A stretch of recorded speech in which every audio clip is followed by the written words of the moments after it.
세번역 사도신경으로 신앙 고백하겠습니다. 저는 전능하신 아버지 하나님 천지의 창조주를 믿습니다. 저는 그분의 유일하신 아들 우리 주 예수 그리스도를 믿습니다.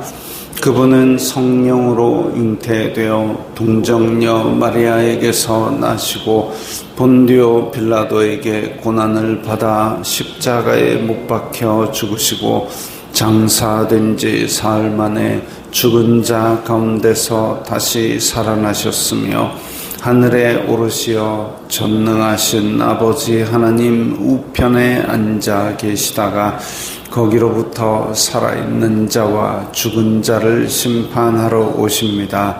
저는 성령을 믿으며 거룩한 공교회와 성도의 교제와 죄를 용서받는 것과 몸의 부활과 영생을 믿습니다. 아멘. 거룩하신 하나님 아버지 감사합니다. 간밤에도 편히 쉬게 해주시고 새벽에 기도하는 자리에 불러주시니 감사합니다. 이 시간 저희들 마음 중심으로 주님을 경외하게 하여 주시옵소서. 예수님 이름으로 기도드리옵나이다. 아멘. 찬송가 405장입니다.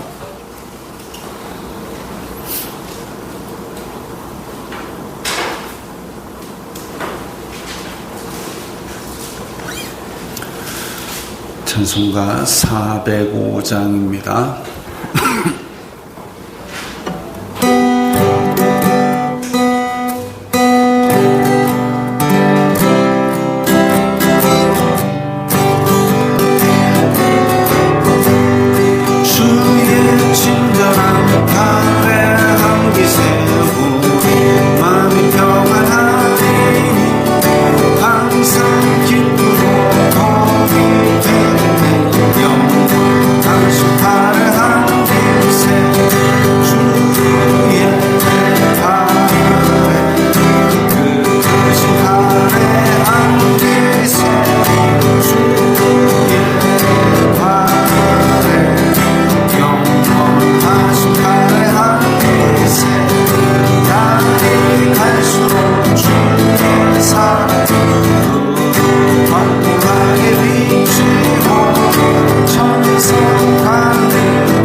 오늘 말씀은 시편 5편 1절부터 12절까지의 말씀입니다.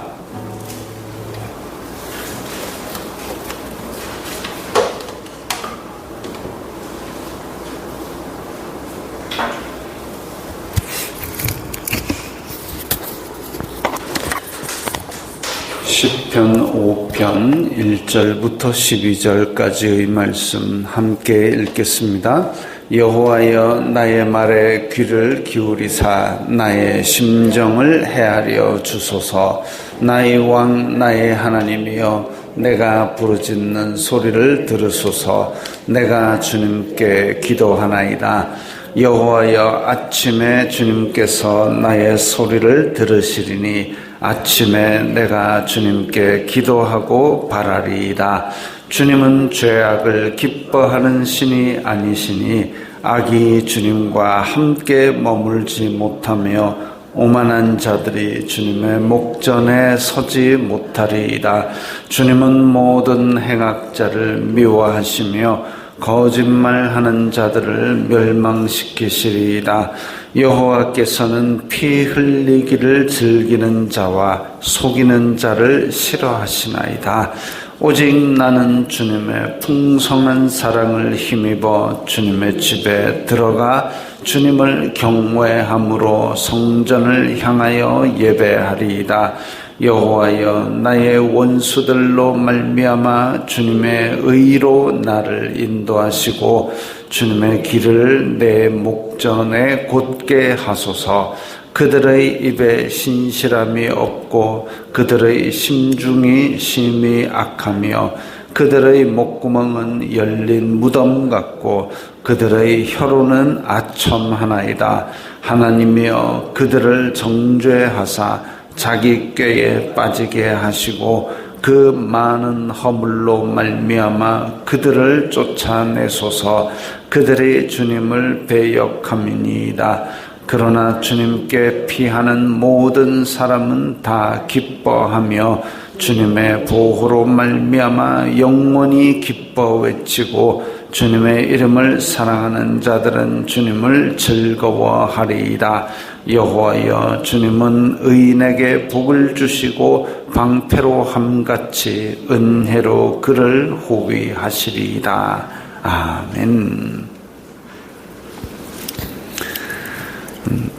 어제 시편 4편은 저녁에 내가 평안히 눕고 자기도 하리니 나를 안전히 살게 하시는 이는 오직 여호와이시다. 이런 구절들 때문에 저녁의 노래라고 불렸다면 시편 5편은 또 3절에 아침에 나의 소리를 들으시고 아침에 내가 주님께 기도하고 바르리이다. 그래서 아침의 노래라고도 불리는 시입니다. 여호와여, 나의 말에 귀를 기울이사 나의 심정을 헤아려 주소서. 이게 개정 개혁판은 이렇게 되어 있지만 우리 이전에 개혁 성경 보면 나의 말에 귀를 기울이사 내 심사를 통촉하시고 이렇게 내 심사를 통촉해달라 이런 말을 써놔가지고 굉장히 어려웠습니다. 말이 지금 이 개정개혁도 약간 지금 쓰지 않는 용어들이 좀 있지만 어쨌든 나의 심정을 헤아려 주소서, 좀 쉬운 말로 지금 쓰는 말로 이렇게 번역한 것은 좋은 일입니다. 나의 말에 귀를 기울이사 내 심정을 헤아려 주소서. 이 말에는 또 한편으로는 나는 하나님의 마음에 들기 위하여 참 일상생활에서도 애쓰고 있습니다. 이런 뜻이 들어 있습니다. 그러지 않고 내 마음을 좀 들여다 봐주세요. 이렇게 하기는 부끄럽잖아요. 하나님은 우리의 마음 중심을 보시는 분이고 우리의 외모에 거칠애에 속지 않는 분이시기 때문에, 그래서 더 시편 19편에도 보면 나의 말과 마음의 묵상이 주님께 연락되기를, 기쁘게 받아들여지기를 원한다. 내가 하는 말과 내 마음속에 있는 얘기들이 다 하나님께서 기뻐 받으실 만한 것이 되기 위해서 우리의 일상을 살아가고 있다라는 게 전제가 되지 않고는 내 심정을 헤아려 주소서, 이 얘기가 안 나옵니다. 그래서 나는 지금 하나님의 마음에 들기 위해서 의롭게 살려고 애는 쓰고 있습니다. 의로웠다라는 얘기가 아니라 애는 쓰고 있습니다. 그런데 다른 사람들은 나를 괴롭히고 핍박하고 조롱하고 내 하나님이 어디 있느냐 이렇게 놀리고 그러고 있습니다. 그런다는 얘기는 또 한편으로 내가 하는 일마다 다 잘되고 내가 부자이고 내가 형통하고 이게 아닐 수도 있다는 얘기죠. 특히나 예수님 믿는 사람들이 넘어지거나 실패하게 되면 야, 네 하나님 믿는다며, 네가 하나님 어디 있는데, 이렇게 놀리는 사람들이 등장을 합니다. 근데 또 그런 사람들 중에서는 오늘 본문에 나온 대로 행악자도 있고 거짓말하는 자도 있고 피 흘리기를 즐기는 자도 있고 속이는 자도 있고, 이 5절 6절에 나오는 이런 자들, 오만한 자들, 오만하고 행악하고 거짓말하고 피 흘리기를 즐기고 속이고 이렇게 탐욕과 악독을 줄줄 흘리고 다니는 자들, 어쩌면 이런 자들이 세상에서는 더 잘 될 수도 있습니다. 세상에서는 사기쳐서 부자 되는 사람도 있고, 뇌물을 받아서 부자 되는 사람도 있고, 권력자가 되어서 비리를 저지르고, 이런 자들이 이 세상에서는 있으면서 그 사람들이 우리를 향하여 야, 닌 하나님 믿는다면서도 왜 그렇게 한심하게 살고 있니? 왜 그렇게 이 형편이 안 좋니? 왜 그렇게 실패하고 있니? 이런 식으로 우리를 실패자로 낙인 찍고 있습니다. 우리가 실패한 게 아니지요. 우리가 실패한 게 아니라 그들이 가지고 있는 돈과 명예와 권력과 이런 것들이 그들보다 좀 모자랄 뿐이지만 그거 없다고 실패한 것은 아닙니다. 근데 그들은 거기다가 실패했다라는 프레임을 씌워가지고 우리를 우습게 보고 낮게 보고 그러고 있죠. 그러나 우리는 내 심정을 헤아려 주소서, 아침에 기도하고 바랍니다. 하나님께 바라고 있죠. 그래서 아침부터 우리는 하나님께 기도하는, 하나님께서는 그런 기도를 들으시는 우리와 가까운 분, 친밀한 분, 우리의 마음을 아시는 분. 사실 내가 내 마음을 털어놓는 게 쉽지 않은 일이죠. 사람들 간에서도, 친한 사람들 간에서도 야, 내 속에 요즘 이런 고민이 있다 말하기가 쉽지 않은데 내 속에 있는 것을 다 드러낼 수 있는 친밀한 분, 이런 하나님께 우리의 마음이 전달되기를 아침부터 기도하는 겁니다. 나의 왕, 나의 하나님이여. 이 다윗이 지금 나라를 통치하는 왕인데도 불구하고 하나님을 나의 왕이라고 부르고 있습니다. 다윗은 하나님께서 세워주신 이 나라의 왕이기는 하지만 다윗의 마음속에는 통치하시는 분은 오직 여호와 한 분뿐이다라는 이 믿음이 있는 겁니다. 그러니까 우리 믿는 사람들은 다 이런 마음을 가져야 되는 거죠. 어떤 사람은 세상 권력자를 부러워하고 또 세상에 힘 있는 자들 앞에 괜히 숙이고 들어가게 되는데, 그게 아니라 이 세상을 다스리는 분은 오직 하나님 한 분뿐이다라는 그 믿음 안에 있을 때에 우리는 그런 사람들 앞에서 기죽지 않을 수 있고, 우리는 우리의 왕이신 하나님께 친밀하게 언제라도 간구함으로써 우리의 마음을 털어놓을 수 있는 겁니다. 아침에 내가 주님께 기도하고 바라리이다 하면서 어떤 하나님이신지를 이제 4절부터 쭉쭉 나오는데, 죄악을 기뻐하는 신이 아닙니다. 오만한 자들, 행악자들, 거짓말하는 자들, 피 흘리기를 즐기는 자들, 속이는 자들, 이런 자들은 하나님께서 미워하시고 싫어하시고, 그렇다고 이야기를 하면서 내가 이런 죄는 지으면서 그런 얘기를 하면 안 되겠지요. 적어도 나는 이런 자들이 되지 않기 위해서 애는 쓰고 몸부림은 치고 있으면서 하나님은 이런 자들을 싫어하시니 저런 자들이 악과 함께 주님이 머물지 않고 오직 나는 하나님을 경외합니다라고 얘기하려면 나에게서 이런 것들, 오만과 행악과 거짓말과 남을 피 흘리고 속이고 이런 것들을 멀리하기 위해서 나도 애를 써야 되겠죠. 그들과 똑같은 자가 되면 안 됩니다. 바리새인처럼 나는 저들과 같지 아니함을 감사하나이다 이렇게 할 필요는 없지만, 하나님께서는 이런 것들을 미워하시기 때문에 내 삶에서 이런 것들을 멀리하기 위해서 애는 써야 됩니다. 나도 이러면서 나도 이러면서 하나님 저런 놈들을 벌하여 주소서. 이걸 뭐라 그러냐면 내로남불이라 그럽니다. 내가 하면 로맨스, 남이 하면 불륜. 이게 똑같은 죄를 저지르고 있으면서 남을 정죄하고 손가락질하고 그러지 말라는 거죠. 이 세상 사람들은 그런 것이 많습니다. 왜냐하면 기본적으로 사람은 이기적이고 팔이 안으로 굽을 수밖에 없기 때문이죠. 최근에 무슨 경찰이 자기 자식이 저지른 범죄의 증거를 스스로 인멸을 하고 그런 식으로 사건이 일어나게 되면 일반 사람들은 이제 경찰에 신고하기를 주저하게 됩니다.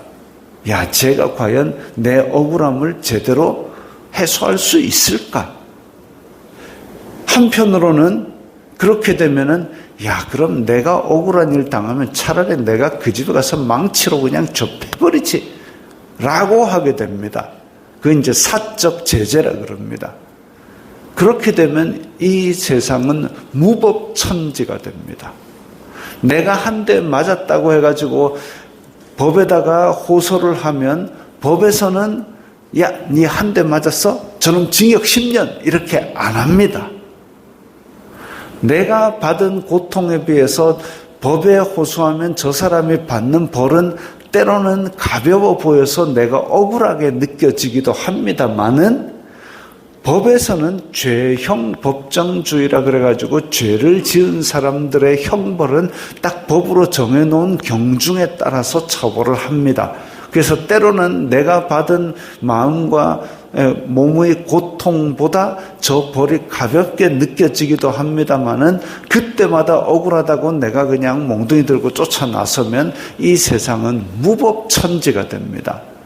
나는 기본적으로 마음이 이기적이기 때문에 내가 받은 고통보다 수십 배를 돌려주고 싶은 마음이 속에서 드글드글 일어납니다만은 그래서는 안 되는 거죠. 그래서 법이 있는 거고 질서가 있는 거고 경찰이 있는 겁니다. 근데 이 사회에서는 때로는 경찰도 범죄하고 검찰도 범죄하고 이렇게 할 때에 우리는 그들에 대한 신뢰가 떨어지게 되고 그들에 대한 신뢰가 떨어지면 이제 무법천지가 될 수 있습니다. 그렇기 때문에 그들은 경찰이나 이런 사람들은 공정무사하기 위해서 애를 써야 되는 것이고 한편으로 우리가 하나님께 호소하면서 하나님 억울해요, 하나님 당했어요, 하나님 저 사람이 나를 핍박해요 라고 할 때는 우리도 무사공평해야 됩니다.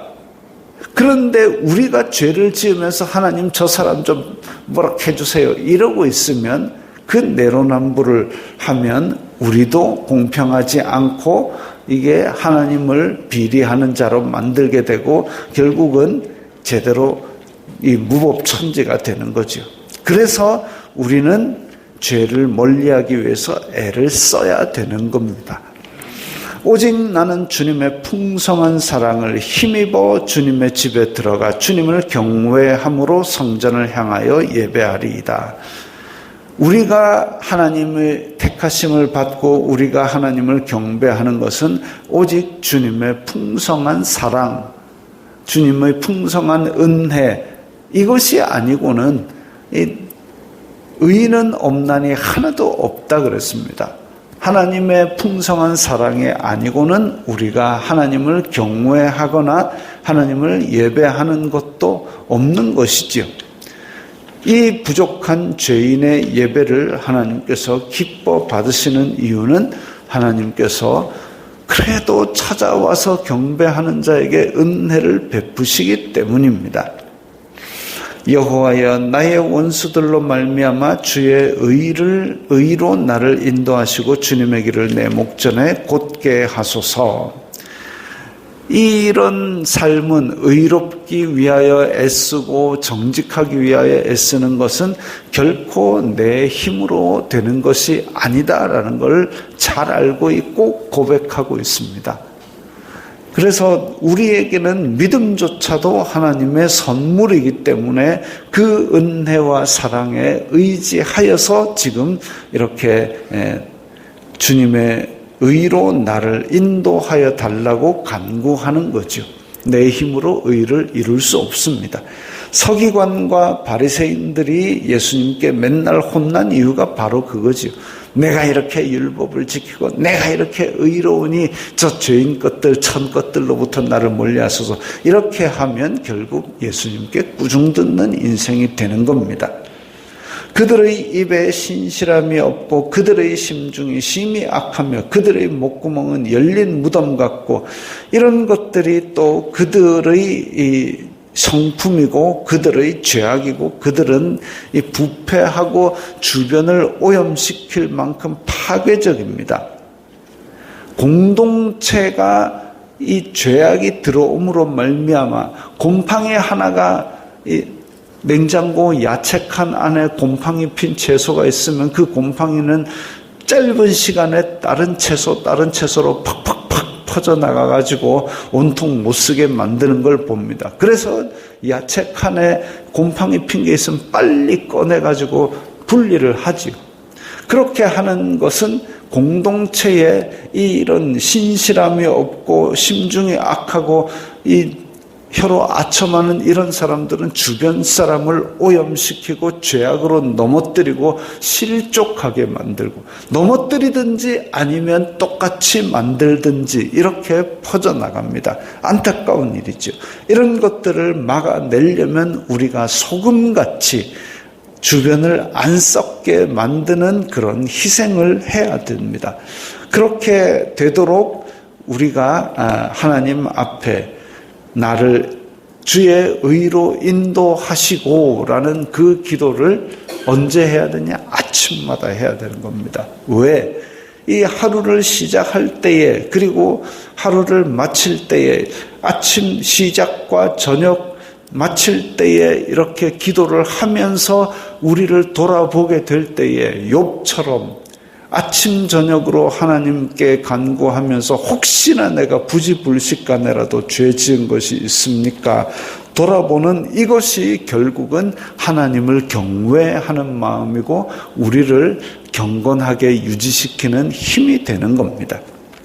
우리는 이 세상 속에 살면서 고통을 주는 사람을 만나기도 하고, 우리를 실족하게 만드는 사람을 만나기도 하고, 우리를 괴롭히는 사람을 만나기도 합니다. 그럴 때에 그들과 싸우는 것이 아니라 그들은 하나님께 맡기고 우리는 우리 할 일을 해야 되는 거죠. 그게 사람의 법에서도 경찰에 신고하고 우리는 사적인 제재를 통해서 범죄하지 않기를 하는 것처럼, 하나님께서도 우리가 그들을 정죄하는 죄에 빠지지 않기를 원하시고 모든 걸 나한테 맡겨라. 그러면 내가 갚아주겠다. 너는 오직 내 앞에서 정직하라. 그걸 원하시는 겁니다. 우리가 아침에 이렇게 새벽에 기도하면서 바랄 것은 그거죠. 내 마음을 하나님께서 알아주시고 살펴주시고 내가 주님의 정직한 길로 행하게 하소서. 그렇게 아침을 맡기는 사람은 오늘은 많이 안 다를 수 있지만 이게 열흘이 지나고 한 달이 지나고 1년이 지나고 이렇게 세월이 쌓일 때에 분명히 달라질 겁니다. 하나님께서 그의 삶을 기뻐하시는 것, 그게 우리의 삶의 목표인 줄 믿습니다. 주기도문 하겠습니다. 하늘에 계신 우리 아버지, 아버지의 이름을 거룩하게 하시며 아버지의 나라가 오게 하시며 아버지의 뜻이 하늘에서와 같이 땅에서도 이루어지게 하소서. 오늘 우리에게 일용할 양식을 주시고 우리가 우리에게 잘못한 사람을 용서하여 준 것 같이 우리 죄를 용서하여 주시고 우리를 시험에 빠지지 않게 하시고 악에서 구하소서. 나라와 권능과 영광이 영원히 아버지의 것입니다. 아멘.